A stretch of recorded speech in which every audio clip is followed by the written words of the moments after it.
little piggies. Welcome back to I Am a Bit of an Expert, a Peppa Pig podcast. I'm your host, Josh Chapman, and joining me down the line, as always, the other half of the show, Matt Frost. How you doing, Matt? Oh, oh, sorry. Good evening, Josh. Yeah, I'm good, thanks, mate. How are you? I'm good. You're having a late lunch there, are you? You've got a mouthful of Grandpa Pig's vegetables. Yeah, that's right. Delicious salad. Salad for lunch. Yes, so lunch. I have to say that before we got stuck into this one, I was, looking through the list of the episodes that were coming up, and I sort of looked at lunch, and I was going, oh, I don't like the sound of this. It sounds a little hide and seek. It sounds a little, just when it's kind of just lunch, it doesn't sound like there's a lot going on. Like, what are you doing about, where is this going when you're just going lunch? Because it's, I eat lunch every day. I like lunch, but, does it have the legs to sustain an entertaining episode? I don't know about you, mate. Yeah, look, I was, when I saw it, I had the same sort of reaction. Because we've been on a bit of a roll the last few episodes, haven't we? Things have been good. The show's really hit a stride. We're getting some really, really good episodes. Some really good, funny stuff and interesting character stuff. And then you kind of look at the next one, The Batch, and it just says lunch. Yeah, it's not like a, Naked Lunch, William S. Burroughs novel or anything like that. It's just lunch. Lunch, yeah, just lunch. And even looking at sort of the episodes that are coming up in the next few weeks, your Sleepy Princesses, Treehouse, Fancy Dress, Museums, you're going, oh, yeah. Lots of potential for excitement. And then you've got lunch. Yeah. So what goes down in lunch, Matt? Look, luckily it is no hide and seek. It is a low key episode, but it's sort of saved a bit by the fact that it's got Grampy Pig and Granny Pig in it. Yeah, as soon as they kind of appeared, I went, "Oh, okay. Well, this is gonna help us a little bit here," which is always good. It's always good to get to the grandparents' house, and so that certainly helps. Yeah, so it's basically it's set in, they've just gone to visit the grandparents, and it's, they look at all Grandpa Pig's vegetables. They show all the different vegetables. They pick them all out, and they go and have some lunch. Lunch. Yeah, lunch. There's some pizza, but with the pizza is some fresh salad, and George is being a very typical 2-year-old and is just not having a bar of it. So. No. So they sort of start off outside. They get down to the vegetable garden where Grandpa Pig is, and he's got his lettuces and his tomatoes and things going, and George has proudly taken Mr. Dinosaur down there. So the first little bit of it is just really picking veggies and things, isn't it? Yeah, a little bit of a infotainment, edutainment. Name that vegetable sort of thing. Yeah, it's quite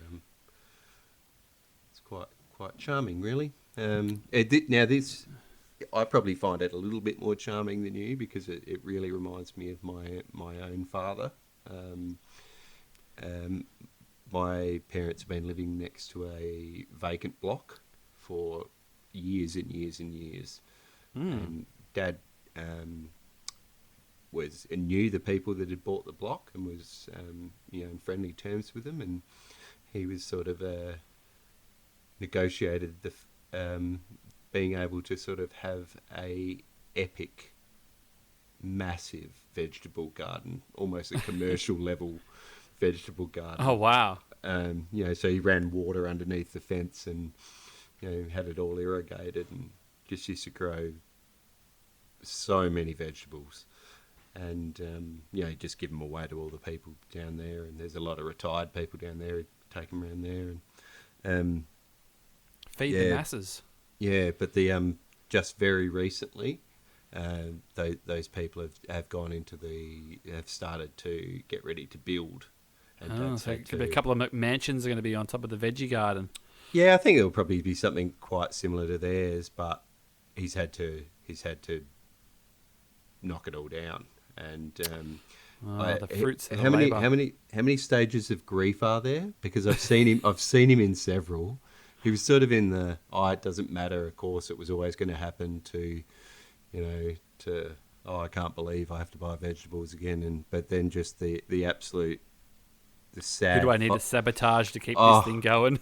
the sad faraway look in his eyes when he had to make his another veggie patch in his own garden, which is we're talking probably 1/16 of the size, and he hates it. He's just about it, and And the next thing he starts talking about like, yeah, I've started looking at some blocks of land. He starts looking at the real estate things, and maybe it's time that we packed up and moved to another town somewhere with another block of land or a bit of. yeah, Yeah, well, we had big vegetable patches growing up. We had a big backyard as kids, and we always had a veggie patch. And my parents still have a big veggie patch at their place. It's quite an epic one as well, and yeah, I mean they're always pretty good. We were down there on the weekend actually, but it's nearly winter here, so there wasn't much going on there. It had all been sort of dug up for the year. But Pepper and George seem to enjoy picking the vegetables. Pepper more so. George doesn't look overly impressed. I think he's already sort of cottoned on that he might have to eat these vegetables. yeah.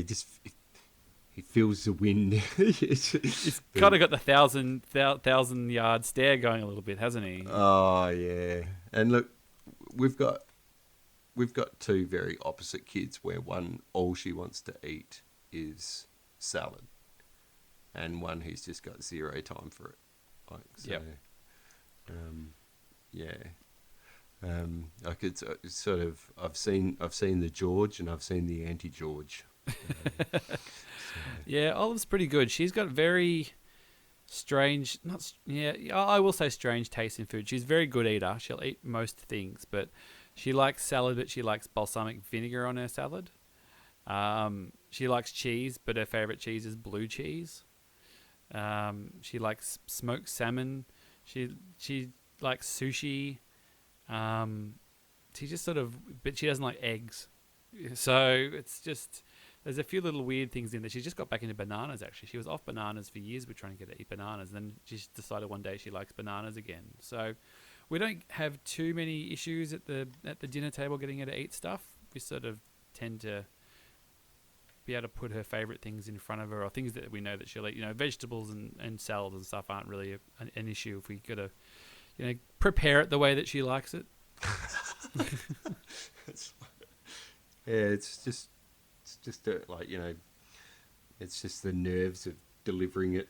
Have I done this right? Am I going to? You just sort of shakily, like you giving it to a food critic or something like that. Yeah. You just, here you go. Here's Where your... you are. Yeah. Just the harshest one of all. Yeah, exactly. So we haven't had too many issues with her with eating stuff and salads and things. That she's pretty good on the salads and things. So we hopefully that the next one will be the same. She's not on solids yet, but we'll see. But yep. So they kind of pick the veggies. They wash them down, bring them inside, and then they got some lovely pizza to go with the salad. I can't really. It's not really giving us much indication of what's on that pizza. It sort of looks like it might have a few olives on it and some cheese and maybe a little bit of basil or oregano or something like that. I'm not seeing any, dare I say, pepperoni or any of that kind of stuff. Ham and pineapple. The classics. We sort of established they're pretty much vegetarians in the Peppa Pig universe. At least the pig family is. Yeah. But they all yum it up, and they're just trying to get George to eat that salad. They're shoving a tomato in his face. They're shoving a cucumber in his face. They're shoving a lettuce in his face. And they're getting nowhere until Grampy Pig has a bit of a brainwave. And how good is this? This is one of those those moments that you live for as a parent, isn't it? Like, or a grandparent in this case. You've got to crack the code. You flip the switch. And it's only a small victory, and you might not get it again. But you got to just live in the moment. But what if you haven't seen the episode? And I assume everyone's watching along with us. God, why wouldn't you? Why I know wouldn't that you? I know there are people who are in our circles who listen who have never watched an episode of Peppa Pig before in their lives, and they just like listening to two idiots talking about it, which is fine. But I think the majority of people who listen at least know pretty much the ins and outs of Peppa pretty well. Well, in case you haven't caught this particular episode, Grandpa Pig does a masterful job at creating a dinosaur out of the salad. And it looks just like Mr. Dinosaur, and it's quite an effort. And that gets George to absolutely scoff it down. Yeah, which is a bit of a calculated risk, really, because Mr. Dinosaur is his favourite thing. So he might have been like, well, I don't want to touch that. It looks too much. It looks too good. It looks too good to eat. But that does seem to work. But I mean, the only downer, I guess, of that is that you're setting yourself up to having to make a bloody origami salad dinosaur every time you want your kid to eat a cucumber. Yeah, you're sort of chained to your victory then, aren't you? It becomes the yoke that restrains you. So. Well, sometimes it's best not to think that far ahead onto those sort of things. You're just worrying about the here and now. Live in the now. And then they sort of close off with the classic thing that you say to kids. Are you all full? Is there nothing left to eat? Are you done? And they go, yes, I'm done. And then you're like, well, I guess you don't have any room for this chocolate cake. Yeah. And he does. Yeah. As I said, it's a long way from hide and seek, this episode. It's very relatable. Yeah. And again, I think it's, we made fun of the, what do you do with lunch? Lunch. What do you do with it? And it could have been hide and seek a few, 20, 15, 20, well, maybe not 15, 20, 25 episodes ago. Yeah. But they managed to take a pretty on the surface boring premise and give us enough. And I think playing on the food, George's sort of fussiness, I think is something that we can all relate to. And that gives enough for to make the episode, deserve to be amongst the other good ones. Yeah, absolutely. I can't help but wonder, and I don't want to do the sliding doors, what ifs, maybes, Josh, but if after hide and seek, the very next episode was called lunch, would we have gone on the podcast? I'm just curious to see. I'm just going to, because I've got the list of episodes here now, because I was just looking before because the play group came after hide and seek. Oh. So that was the shot in the arm that we needed after. And I think we might have even mentioned at the time that, we were probably ready to pack it all in after hide and seek, but the playgroup getting to dance with the other characters that we love. Yeah, so they're smart. It's like a good set list. Sometimes you have the slow song, but then you bring the crowd back up with a banger. Yeah, the old lead singer wants to play some ballad that he wrote. Yeah, the rest of the band walks off. Goes off stage for a minute and lets him have his moment. And then, you come back and you don't play lunch. Or if you play lunch, you wait until you do a few rewrites and you get it right. You launch straight into playgroup and really get the party going again. Yeah, so. It's the smells like teen spirit of Peppa Pig episodes. I think so. Any closing thoughts on lunch before we close that one down? Nah, good on Grandpa Pig. He's a star in this one. So yeah, you're always happy to see a bit of Grandpa Pig. I am. He's one of my favourites. So. Great. Well, thanks for listening. You can catch us at the socials at Peppa Pig Pod. Keep sending in things and leave us a review on iTunes if you get a chance to, because every time we get a nice 5-star review, we get bumped up the ratings, and that's good for us. Not to mention our bosom swelling with pride. That's right. It's always very nice to see how many people download this and interact. It's really great. We have a blast doing it. So we'll keep doing it as long as people keep listening. And we'll be back next week with camping. Oh, sounds good. I know. It's better than lunch. If it was like more lunch, second lunch, like, So thanks a lot, Matt. Thank you too, Josh, and good night, my little piggies. Yeah, We're playing a tune and we're singing a song with a bang and a bong and a bang. Bong, bang, boo, bing, bong, bing, bing, bong, bingly, bongly, boo. Bong, bing, boo, bing, bong, bing, bing, bong, bingly, bongly, boo.